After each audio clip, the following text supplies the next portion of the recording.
자, 국내 이커머스 사업은 사실상 네이버와 쿠팡이 양분하는 체제였는데요.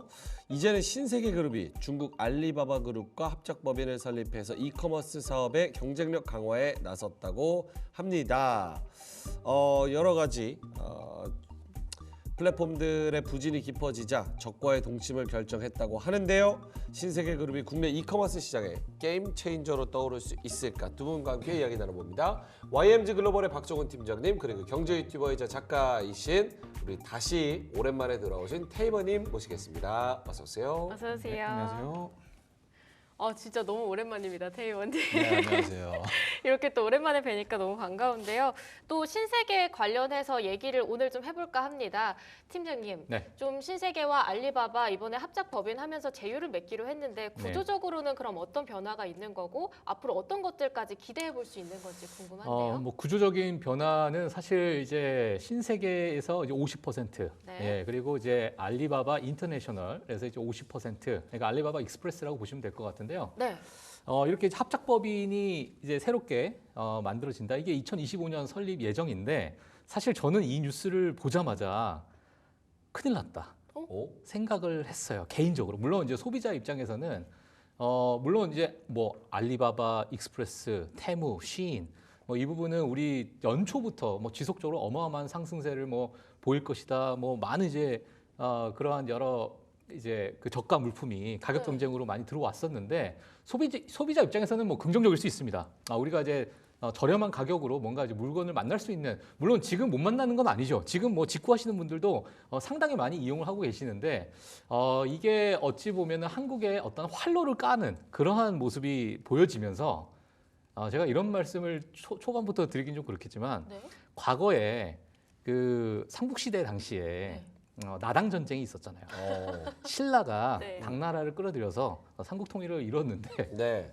그때 당시에 고구려 백제가 지금의 뭐 쿠팡과 네이버라고 친다면 결국에는 이 쿠팡을 잡기 위해서 중국의 여러 어떤 자금력 그리고 그 가격 경쟁 거기에 따른 뭐 여러 가지 뭐 AI 플랫폼이나 이러한 부분을 끌어다가 같이 우리나라의 어떤 여러 이커머스 시장을 좀 이제 깨야겠다. 이제 뭐 쿠팡을 잡기 위해서 뭐 여러 가지 어떤 전략적인 어떤 접근이라고 보여지는데 개인적으로 이커머스 시장의 여러 판도가 많이 바뀔 것으로 개인적으로 좀 보고 있는 상황이고 네. 물론 과거에 이러한 여러 저가 공세에 따라서 많이 좀 피해를 받았던 부분도 없지 않아 있어요. 많은 자영업자분들도 정말 힘들어하시는 분들도 많이 계시고 그 부분 아마 올해 뉴스를 통해서 많이 보셨을 것 같은데 자, 오늘 뭐 저는 약간의 좀 부정적인 그런 의견을 좀 갖고 있어서 뭐 다양한 뭐 의견이 있을 것 같습니다만 그 부분은 오늘 같이 좀 이야기를 한번 해보면 어떨까 이렇게 보여집니다. 네, 신세계와 알리크로스를 나당 전쟁에 빗대어 표현을 해주셨는데 테이버님은 좀 어떻게 평가하세요 이번 합작에 대해서?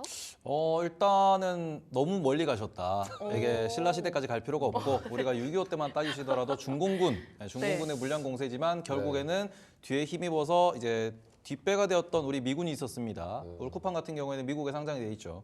이제 그런 부분에서 저 같은 경우에는 오히려 이거를 신세계의 어찌 보면은 뭐 몸부림이라고 생각을 하지만 지금 적자 규모도 몇백억 단위가 계속 쌓이고 있는 상황이고 근데 그걸 뭐 반대로 놓고 봤을 때 네이버 같은 경우는 아니면은 쿠팡 같은 경우는 흑자 전환을 했단 말이죠.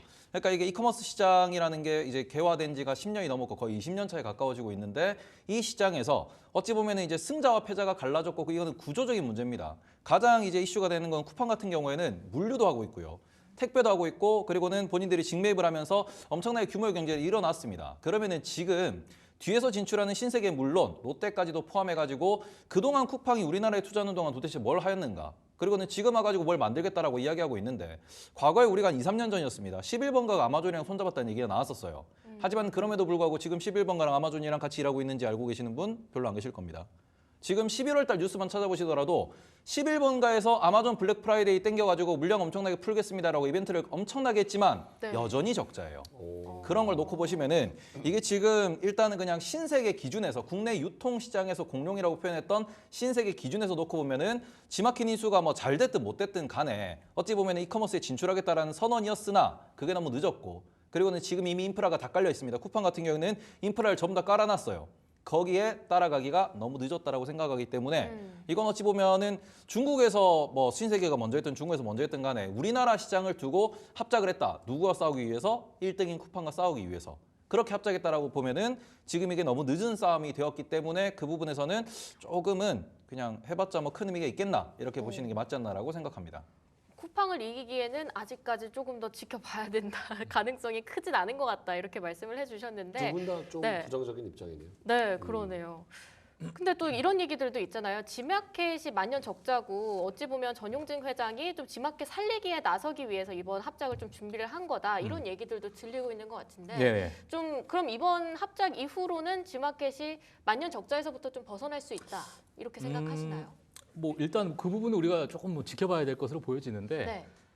지금 뭐 지마켓이나 뭐 SSG.com이나 뭐 어떤 방향성을 봤을 때는 여전히 뭐 영업이익이 이제 적자이기 때문에 이 지금 상황에서 뭔가 하나의 큰 카드를 내는 시기여야죠, 사실상. 어쩌면 좀 사실 좀 늦은 감도 없잖아 있어요. 많이 네. 늦은 감도 없잖아 있는데 그 부분에서는 지금 중국의 여러 어떤 물품이나 어떤 수입을 하는 그런 과정 속에서 일부 좀 특혜를 좀 볼 수도 있지 않을까 뭐 그런 생각이 좀 들긴 하는데 결국에는 어떤 기업이 많이 얻어가고 어떤 기업이 많이 잃을 것인가 그 부분을 이제 우리가 내년 뭐 언제 이제 2025년 설립 예정이라고 하니까 이제 그 부분 우리가 좀 지켜봐야 될 것 같은데 사실상 지금 뭐 쿠팡과 네이버와의 어떤 싸움에서 사실 이 중국이 어찌 보면은 뭐 알리페이부터 해서 여러 가지 규제에 맞닥뜨려져서 여러 가지 활로를 찾기 힘들었던 구간이 있었거든요. 네. 하지만 이런 부분을 일부 합작법인을 통해서 어찌 보면 과거에 좀 우회를 통해서도 많이 이제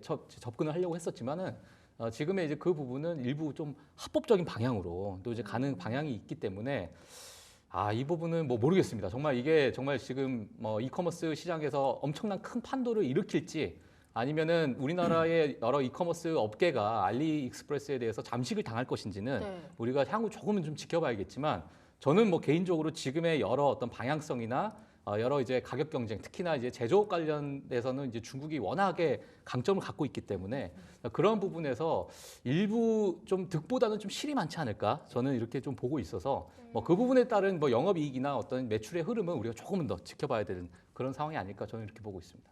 네. 여전히 좀 부정적으로 입장을 얘기를 해주신 것 같아요. 테이버님도 앞으로 이런 거에 있어서 적자를 바꿔내기에는 여전히 지켜봐야 된다 이런 입장이신가요? 근데 지금 보면 쿠팡이 적자를 벗어났던 그 포인트를 놓고 봤을 때는 결국 네. 멤버십이었거든요. 그러니까 아, 우리가 멤버십. 와우 멤버십이라는 걸 통해서 딱 놓고 봤을 때 와우 멤버십을 하면 뭐 어떤 혜택이 있는가라고 놓고 보시면 OTT도 볼 수 있고요. 그리고는 우리 쿠팡이츠도 쓸 수 있습니다. 그러니까 이미 제가 늦었다라고 표현드려서 말씀드린 이유가 뭐냐 그러면은 이미 인프라가 다 깔려 있어요. 그리고는 그 인프라는 쿠팡만이 특별하게 잘한 게 아니고 이미 미국에서 아마존이 보여줬던 인프라고 월마트가 보여줬던 인프라였거든요. 그거를 그대로 차용해가지고 쿠팡은 우리나라에 적용을 했던 거고 네. 지금 상황에서 이게 비단 신세계만의 문제가 아닙니다. 롯데도 마찬가지죠. 우리나라 2대 공룡이라고 하는 그런 기업들이 이미 5년 전부터도 뭐하냐 얘기가 나왔었고 이제 와가지고 뭘 하겠다라고 막 이것저것 이제 나서서 하는데 제대로 된 결과물이 너무 늦었기 때문에 이 선점 효과라는 게 분명히 존재를 합니다. 이미 쿠팡이 시장을 선점을 했고 네이버는 거기에 약간 빈집 느낌으로 네이버는 오히려 사시면은 최근에 또 이제 많이 네이버가 밀고 있는 게 뭐냐 그러면은 네. 물건을 샀을 때 네이버 포인트를 2배로 드립니다. 이런 걸 좀 많이 하고 있어요. 어찌 보면은 쿠팡에서 하지 않는 그런 정책을 이용해가지고 네이버만의 색깔을 갖췄는데 G마켓은 지금 있는지 없는지도 모르는 분들이 많이 계세요. 이게 왜냐 그러면은 색깔이 없습니다. 옛날에는 G마켓이 정말 잘 나갔었으나 그게 과거에 잘 나갔던 거고 지금은 뭐 직구니 뭐니 여러 가지 서비스를 하고 있지만 뭐 직구는 많은 분들이 실제로 직접 하시는 경우도 많고요. 그러니까 사업 모델, 비즈니스 모델 자체가 매력적이지 못하기 때문에 그런 부분에서는 알리랑 손잡는 게 과연 G마켓에 얼마나 플러스가 될 것이냐 그 부분은 여전히 물음표고 그래서 적자를 줄이기 위해서는 새로운 현금을 만들어야 됩니다. 우리가 뭐 좀 얼마 전에 이제 큰 사고도 하나 터졌었는데 이커머스 같은 경우에는 무한 경쟁이에요. 규모의 이제 뭐 규모 경제를 갖춰야 되는 거고 네. 그 무한 경쟁 시스템 내에서 현금을 어떤 식으로 1원씩 2원씩 가져올 거냐라는 거를 이제 고민을 해야 되는 게 이커머스 시장인데 그 시장에서 이미 주도권을 놓쳤다라고 하면은 여전히 적자를 볼 수밖에 없다라는 점에서 뭐 지금 들어서 물류센터를 엄청나게 뭐 지을 것도 아니고 엄청나게 뭐 택배사를 인수해가지고 엄청나게 규모를 키울 것도 아니고 계속해서 대한통운이랑 협업을 해야 되고 비용이 쿠팡 대비 비쌀 수밖에 없는 구조입니다. 그럼 이 구조에서는 그렇죠 크게 기대하는 거는 좀 늦었지 않나 어. 미련이라고 생각을 합니다. 이미 타이밍을 놓쳐도 한참 놓쳤다 이렇게 말씀을 해주신 것 같은데요.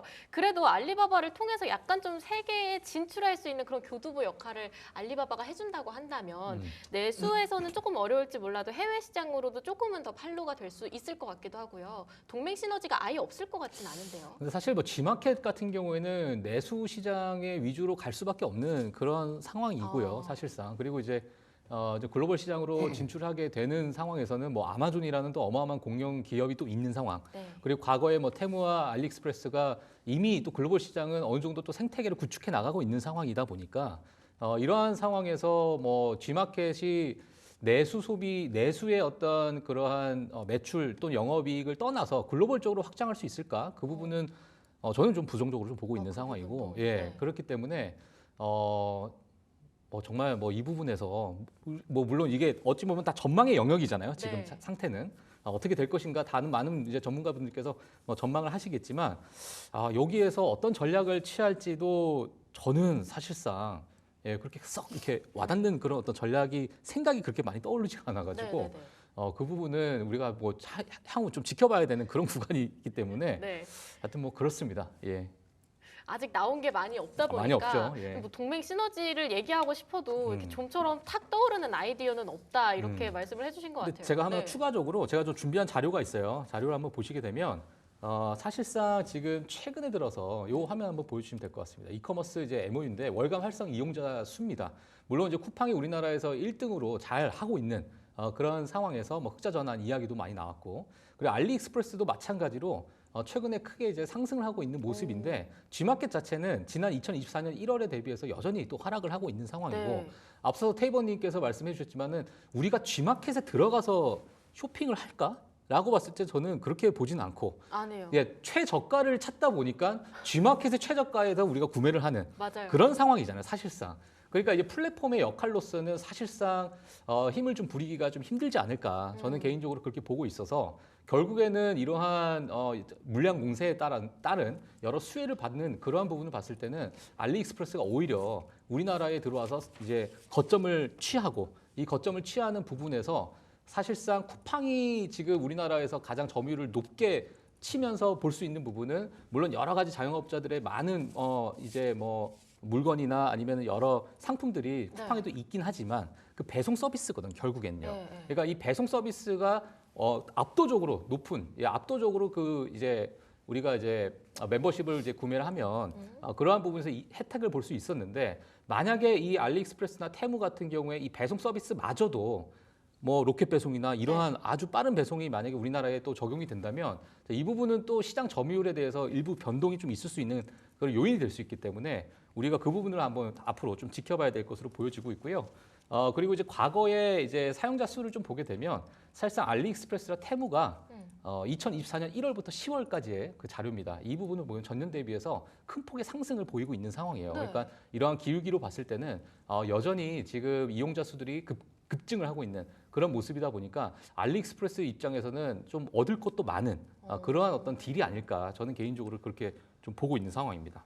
최근에 알리랑 테무가 여전히 그 상승세를 유지하고 있나요? 상반기 때 올라왔어요. 이게 지금 사실상 최근에는 약간 좀 주춤했어요. 예, 여름 때는 좀 주춤했다가 네. 지금 연말 돼서 사실상 이제 소비 시즌이 좀 오기도 했고, 블랙 프라이데이부터 해서 뭐 미국도 마찬가지겠지만 최근 연말에 들어서 이제 10월 달부터 11월 달까지 이게 살짝 이제 다시 올라가는 그런 모습을 좀 보이고 있는 상황이긴 한데, 과거의 그 압도적인 그러한 어떤 이용률 또는 그러한 어떤 구매, 뭐 실적 이런 부분을 봤을 때는 우리가 뭐 좀 더 지켜봐야겠지만, 뭐 물론 지금 중국 기업에 대한 또는 중국 물품에 대한 이미지의 변화도 좀 국내에서는 많이 있는 상황이다 보니까 여러 이제 뭐 환경 유해한 그러한 어떤 물질이 좀 포함되어 있다, 아니면 뭐 아이들 장난감부터 해서 이러한 여러 가지 어떤 규제를 좀 벗어나는 그러한 이제 물질들에 대해서 소비자들이 약간은 좀 우려하는 그러한 부분이 있다 보니까요.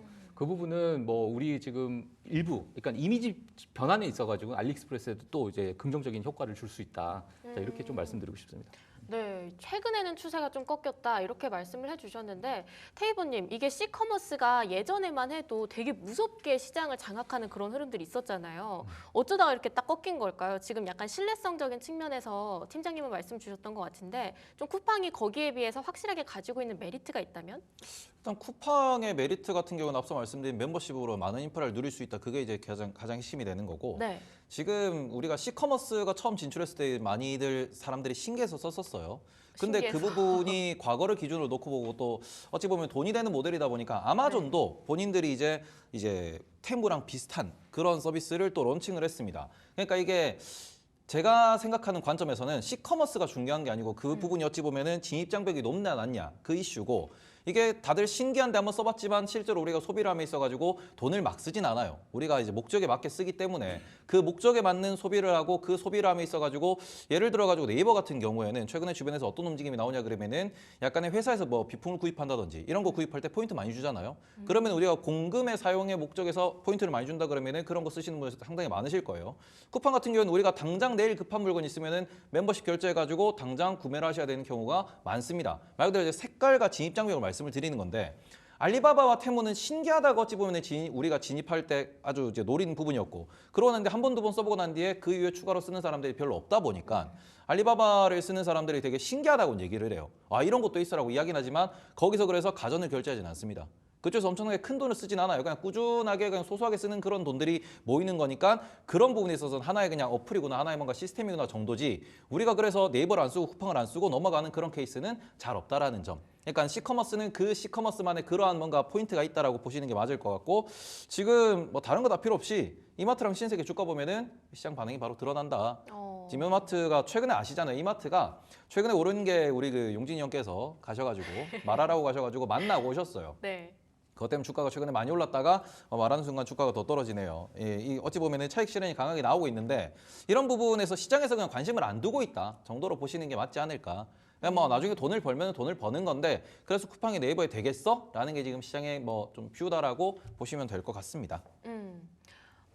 좀 가격적인 진입 장벽이 낮다 보니까 처음에는 신기해서 들어가게 되더라도 여러 가지 네이버나 쿠팡이 잘하는 부분에 있어서는 구독제라든지 포인트라든지 이런 것들 굉장히 잘하는데 이 부분에 있어서는 취약했다 이렇게 말씀을 해주신 것 같습니다.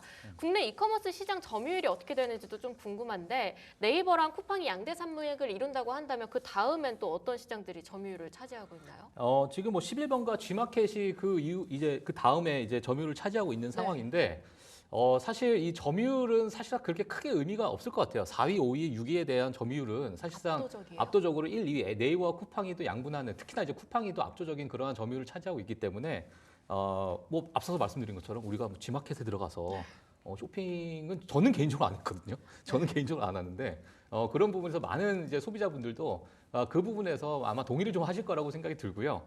그리고 이제 제가 약간의 좀 우려하는 부분은 뭐냐면 결국에는 이 배송 서비스가 이제 뭐 알리익스프레스가 만약에 내년에 합작법인이 설립되고 만약에 진출하게 된다면 이런 배송 서비스에 대해서도 어떤 방향 또는 어떤 전략을 가지고 있을 것인가 거기에 따라 또 알리페이가 어느 정도 침투할 것인가 이 부분도 저는 좀 개인적으로 좀 보고 있는 상황이고 거기에 따라서 또 AI 시스템 특히나 이 어떤 알고리즘에 관련해서 자사의 물품을 상위로 노출시키는 그러한 여러 가지 알고리즘에 관련돼서도 일부 중국 기업들이 지금 많은 중국 내에서도 AI에 대해서 많은 투자를 하고 있는 상황이고 이커머스 마찬가지로 많은 투자를 하고 있기 때문에 그러한 부분에서 일부 소비자들에게 노출될 수 있는 그런 물건의 양이나 아니면 가격적인 부분이나 이런 비교분을 지속적으로 자극적으로 내놓을 수 있는 그러한 또 전략을 취할 수도 있거든요. 그렇기 때문에 그 부분에 대해서 우리가 한 번쯤은 좀 고려를 하면서 이커머스를 좀 지켜봐야 되지 않을까 이렇게 생각이 들고 저는 개인적으로 이번 신세계 관련 이런 합작법인에 대해서 이야기 나왔을 때 다른 이커머스 회사들이 아마 많은 좀 욕을 하지 않았을까, 좀 안 좋은 이야기를 좀 하지 않았을까라고 생각이 들고, 네. 예, 왜냐하면 이제 가격의 어떤 가격적인 경쟁 자체가 최근에 이커머스뿐만 아니죠. 사실상 뭐 전기차, 2차 배터리, 태양광 이 가격에 인해서 크게 훼손이 됐던 이러한 기업들이 얼마나 많습니까? 지금 뭐 미국에 지금 사실상 미국 증시에 지금 상장되어 있는 태양광 패널, 태양광 업체들도 좀 주가가 그렇게 안 좋거든요. 사실상. 근데 이런 부분은 결국에 지금의 중국의 여러 이제 점유율, 가격에 대한 이런 점유율을 확장해 나가는 그런 과정 속에 있다 보니까 이런 이커머스도 사실상 자유로울 수는 없다. 저는 이렇게 좀 분석을 하고 있습니다. 예. 예전에 티몬 위메프 사태 때문에 좀 이런 부분에 대해서 소비자들 심리가 많이 꺾이기도 했고 신뢰도가 많이 떨어지기도 했는데 그때 타격은 시장에서 어느 정도 진정됐다고 생각하세요? 지금도 여전히 상품권 시장은 많이 망가져 있다라고 네. 좀 보셔야 될 것 같고 그게 뭐 우리가 사건이 있었다라고 하는 부분에서 그 관련된 분들은 큰 피해가 있었던 게 맞습니다. 그런데 그래서 우리가 네이버랑 쿠팡을 안 쓴다라는 거는 아니죠. 여전히 쿠팡 같은 경우에는 물동량이 엄청나게 많은 상황이고 그게 어찌 보면은 하나의 시장, 특히 그 우리가 문제를 발생시켰던 상품권 시장 그쪽에 한해 가지고 좀 크게 이슈가 있었다. 그런데 상품권 결제가 가장 많이 되는 곳을 보시면은 주로 이제 우리가 볼 수 있는, 우리가 쉽게 접할 수 있는 곳은 게임 시장입니다. 게임 같은 시장. 경우에는 이게 네. 상품권을 통해 가지고 캐시 충전하시는 분이 많이 계시는데 그게 뭐 대기업들도 마찬가지고 중소 게임사도 마찬가지고 지금 상품권 시장이 다 다시 열렸어요. 그러다 보니까 시스템이 좀 정비가 됐구나 이렇게 볼 수 있는 대목이기 때문에 그런 부분의 이슈는 이제 좀 제한적이었다라고 보시는 게 맞을 것 같습니다. 네, 이 부분에 대해서도 좀 동의하시나요, 팀장님? 예, 뭐 지금 저도 마찬가지로 지금 상품권 시장이 여전히 좀 어려운 상황이고 네. 이제 신뢰의 문제잖아요, 어찌 네, 보면. 네. 예, 그렇기 때문에 뭐 그 부분은 우리가 뭐 많은 이제 산업에 어떻게 적용되는지에 따라서 조금은 변할 수 있겠지만은 지금의 어떤 이제 많은 소비자들의 인식 자체가 조금은 좀 많이 훼손되어 있기 때문에 뭐 그 부분은 우리가 좀 차츰 뭐 지켜봐야 될 것으로 좀 보여집니다. 예. 그러면 좀 알리하고 테무가 추세가 꺾여가고 있고 쿠팡은 계속 올라가고 있고 상품권 시장도 여전히 불안하고는 있지만 살짝은 진정되고 있는 이러한 추세 속에서 또 중국의 그런 시커머스는 결국 가격 경쟁력 측면에서는 아주 압도적이잖아요. 내수가 점점 안 좋아지면 또 거기에 따른 경쟁력도 가져갈 수 있을 것 같은데 이 부분에 있어서 우리나라 커머스 시장은 어떤 대비책이 필요할까요? 일단은 뭐 경기를 말씀을 해주셨는데 네. 일단은 소비 심리가 안 좋아진 현 상황에서 그래서 우리가 싼 알리바바나 테무를 쓸 거냐라는 점을 놓고 보면은 그거는 저는 아니라고 생각을 한다. 왜냐하면 이게 우리가 경기가 안 좋아진다라고 하면은 추가적인 소비를 줄인다라고 보는 대목이지. 그래서 우리가 더 싼 물건을 찾아서 들어간다라고 하는 거는 그건 어찌 보면 경기가 좋을 때 이제 약간 과소비 측면에서 이것도 사보고 저것도 사보고 이렇게 볼 수 있는 대목이지 않나라고 생각을 하니까 그런 부분에서는 오히려 국내 내수의 박살과 시커머스의 연계성은 크게 이제 연결되지는 않을 것 같다. 예, 그렇게 좀 보셨으면 좋겠고 네. 일단은 제일 중요한 거는 지금 우리나라 환율도 환율이지만 우리나라 경기 상황이 뭐 다들 국내 투자하시는 분들은 아실 겁니다. 계좌가 줄어들다 보니까 돈 쓰기가 싫어지고요. 근데 이렇게 돈 쓰기가 싫어지는 부분에서 지금 자영업 하시는 분들은 다들 느끼실 거예요. 완전히 소비가 팍 죽었다. 그럼 자영업자들이 돈을 안 씁니다. 그럼 자영업자들이 돈을 못 쓰고 직업한테 월급을 못 주고 이런 게 점점 순환이 되면서 문제가 되는 거는 내년도에 우리나라 내수 경기 시장은 정말 안 좋을 것 같다. 이 부분에서 우리가 오히려 이게 커머스 중심도 중요하지만 네. 이거는 이마트 자체 혹은 뭐 우리나라 유통시장 전체에 큰 문제로 다가올 수 있는 것이기 때문에 그러니까 이 부분에서 많이 걱정이 되는 내년이다. 이렇게 좀 말씀을 드리고 싶고 시커머스는 크게 신경 쓰실 필요가 없지 않나. 네, 그렇게 생각합니다. 시커머스는 확실하게 시장에 있어서 어느 정도 영향력 많이 줄여냈다고 말씀을 해주셨는데 일단 내수가 많이 어렵고 경기가 어려우면 돈을 안 쓰지 다른 쪽 시장으로 넘어가진 않을 거다 말씀 주셨어요. 이 부분에 대해서도 동의하시나요? 저는 약간 좀 다른 의견이긴 한데 네. 예, 일단 뭐 내수 소비가 내년에도 안 좋을 것이다. 뭐 한국의 경제 성장률부터 여러 가지 암울한 전망치가 많이 나오고 있는 상황인데 사실 이게 우리나라에서 많은 이커머스를 통해서 뭐 물품을 구매하시는 분들이나 이런 부분들이 결국에는 뭐 리뷰나 사실상 여러 어떤 과거에 많은 소비자들이 어떻게 물건을 구입했는가의 어떤 전력을 통해서 그 부분에 어떤 신뢰를 하고 또 그 물건을 또 구매를 하는 여러 가지 어떤 이 순환이 있잖아요. 근데 지금의 만약에 뭐 물론 지금 뭐 시커머스 자체가 우리나라에 상용을 해서 여러 가지 그 물건에 대한 어떤 신뢰성이나 뭐 유해 물질이나 이런 부분에 대한 이미지가 좋지는 않겠지만 어느 일정 기간에 좀 시간이 지나고 나서 국내 소비자들도 일부 이러한 물건들 좀 괜찮았던 것 같은데 저런 물건들 좀 괜찮았던 것 같은데 이런 것들이 물품이 하나씩 늘어나기 시작하면 결국에는 가격에 뭐 장사가 있을까? 저는 뭐 그런 생각도 내심 좀 해봐요. 왜냐하면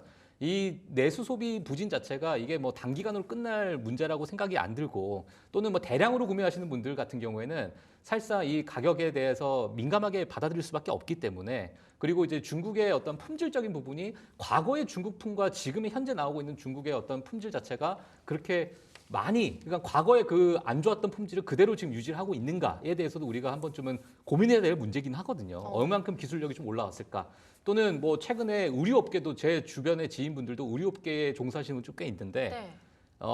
그분들의 의견을 좀 들어보면 이게 이제 다 의료업계가 너무 다 죽어 있는 상황이고요, 사실상. 네, 그런 상황에서 중국의 물건을 일부 좀 들여오는 그러한 분들도 좀 계시더라고요. 예, 그러다 보니까 이런 부분 물론 업계마다 좀 다를 수 있습니다만 네. 그러한 어떤 방향이나 내 소비에 대한 부진, 이러한 부진이 얼만큼 이어질까라고 했을 때는 결국엔 소비자들은 점점 더 저가로 나갈 네. 저가에 대해서 더 소비가 늘어날 가능성이 저는 조금은 크지 않을까? 그 부분에서는 이제 중국의 여러 시커머스가 일부 좀 수혜를 받을 수 있는 그런 네. 여력도 좀 있지 않을까?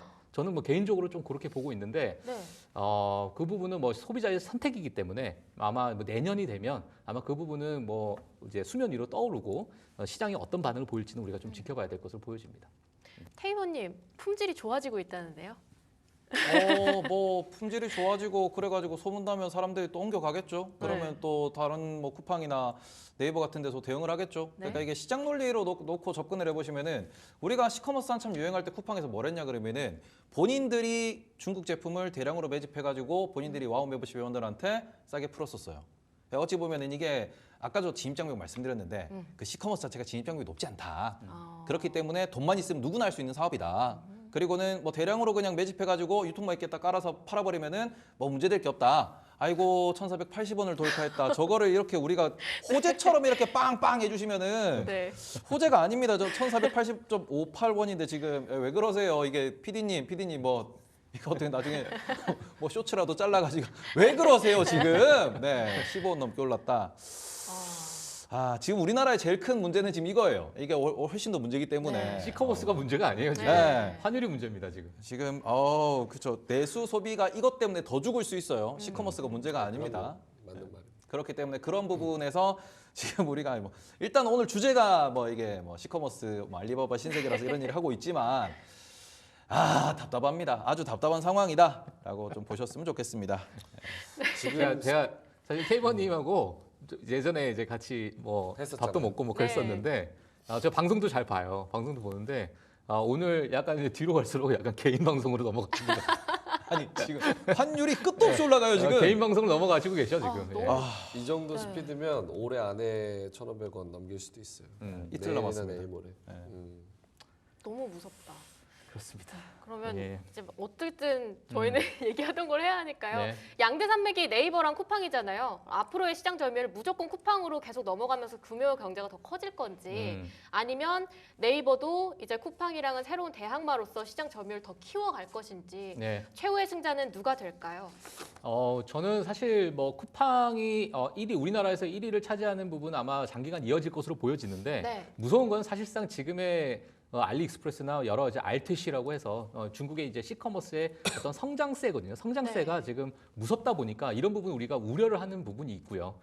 사실상 뭐 지금의 여러 구조적인 부분을 봤을 때는 여전히 이제 쿠팡이 우위를 차지할 것으로 보여지고 있고 여러 가격 경쟁이나 이런 부분도 일부 뭐 이제 구독 서비스나 이런 부분을 통해서 전략적인 어떤 다양한 어떤 뭐 우리 소비자가 좀 겪을 수 있는 뭐 긍정적인 그런 전략적인 부분이 많이 쏟아져 나올 것으로 좀 보여지는데 아마 이러한 부분도 많은 업계에서 동향을 좀 살피면서 그런 전략을 좀 취하지 않을까 이렇게 보여져서 지금은 사실상 이제 합작법인이 설립됐다 이런 부분에서 우리가 무엇을 우려해야 될까 아니면 우리나라 기업의 토종 이커머스 기업들은 또 어떠한 방향을 좀 가질까는 이제 당장 우리가 뭐 전망하고 예상하기는 좀 힘든 상황이 있고 내년에 이런 부분이 좀 구체적으로 나오게 되면 아마 많은 판도가 좀 변화가 있지 않을까 저는 개인적으로 그렇게 보고 있습니다. 예. 네, 테이버님은 쿠팡과 네이버 최후에 누가 가장 큰 승자가 될 거라 생각하세요? 저는 한마디로 정의해서 말씀드릴 수 있을 것 같습니다. 전 쿠팡 주주입니다. 알겠습니다. 네네네. 환율이 지금 82원까지 가네요. 이거 환율 방어는 아예 포기한 것 같아요. 근데 지금 네. 더 중요한 거는 환율 방어도 방어인데 엔화랑 같이 지금 공격받고 있는 상황에서 우리 일주일 뒤에는 뭐 모든 경제 방송에서 얘기할 겁니다. 그 한국은행의 외환보유고. 외환보유고가 다음 주에 발표가 될 텐데 네. 그 부분에 있어서 외환보유고가 얼마나 깎였냐라는 점이 어찌 보면 우리나라가 이번 주가 최악일 수 있고요. 외환 보유고가 뭐 정상적으로 잘 좀 이렇게 방어를 잘했고 시스템적으로 잘 막았다 그러면은 이번 주가 최악일 거고 다음 주는 반등, 다다음 주에는 반등을 할 수 있는 1월에 우리가 좀 이렇게 좋은 모습을 볼 수 있는 그런 방향으로 갈 텐데 만약에 외환 보유고가 생각보다 많이 줄었다라고 하면은 오히려 1월은 지금보다 더 안 좋아질 수 있습니다. 그래서 그 부분에 있어가지고 다들 눈치를 보고 있다라는 점이 국내 투자에서도 마찬가지고 외환 시장에서도 마찬가지고 지금 그쵸 쉽지 않은 상황이다라고 보셔야 될 것 같습니다. 진짜 요즘 환율 올라가는 거 보면 확실히 뭐 더 이상 방어가 없는 것 같기도 하고요. 너무 훌쩍훌쩍 뛰어서 무섭기도 한데요. 그럼에도 불구하고 저는 연초 랠리를 기대하면서 좀 마무리를 해볼까 합니다. 오늘 준비해준 한 말씀 듣고 마무리를 해볼까 하는데 테이버님부터 준비해주신 한 말씀 열어주시죠. 네, 일단 저는 선점 효과는 무시할 수 없다라는 네. 점. 이게 뭐 쿠팡뿐만 아니라 모든 산업에서 지금 AI도 마찬가지죠. 미국 AI에 저렇게 많이 투자하는 이유는 선점하기 위해서입니다. 근데 시장에서 선점했다, 먼저 브랜드를 차지했다, 먼저 뭔가 표준을 만들었다는 거는 투자를 하시면서도 살아가시면서도 절대 무시할 수 없는 진리입니다. 이게 선점 효과는 매우 중요한 이제 가치이기 때문에 그 부분에서 너무 늦은 대응이지 않나. 그래서 그 부분에 대해서 고민을 많이 해보셨으면 좋겠습니다. 네, 쿠팡 주주님의 말씀이었고요. 예, 팀장님의 한마디. 저는 이제 쿠팡 주주가 아니기 네. 때문에 토종 이커머스 업계에 일부 본격적인 어떤 위기가 내년에 또 오지 않을까 저는 뭐 이렇게 보고 있는데 물론 이 위기 자체가 일부 시장에서 우려하지 않아도 될 정도의 수준일 수도 있고요. 네. 이게 뭐 정말 많은 이제 국내 소비가 많이 이제 좀 침울해지면서 이제 이 부분이 또 각광을 받을 수 있는 상황이기 때문에 시커머스 입장에서 봤을 때 자 그래서 이런 부분에 대해서 우리가 한번 좀 내년에 또 고민을 해봐야 되는 그런 시기가 아닐까 이렇게 보여집니다. 네, 앞으로의 이커머스 향방 어떻게 봐야 하나 런치 토크 통해서 이야기 나눠봤습니다. 오늘 두 분과는 여기에서 인사드리도록 하겠는데요. 경제 유튜버이자 작가이신 테이버님 그리고 YMG 글로벌의 박정훈 팀장님과 함께했습니다. 두 분 말씀 감사합니다.